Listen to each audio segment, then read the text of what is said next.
Alright, so here was your triangle, okay? So once you got it cut out, you had to fold it so that this side of your angle landed on this side. Okay, so we're going to do that. And the fold has to go through your vertex right here.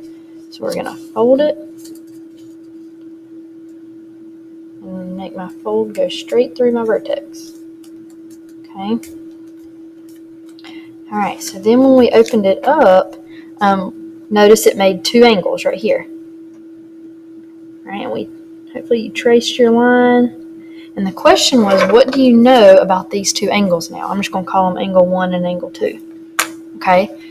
So if you think about it, if I fold it apart, or if I fold it together, this angle is going to land exactly on this angle. So if they land exactly on top of each other, that means they're the same size or they are congruent. Okay? So what you're going to see today is these things right here called an angle bisector. So this thing's called an angle bisector because it cuts this angle right here directly in half and creates two congruent angles. Okay, and remember to say they're congruent, you'll see these little arcs like that.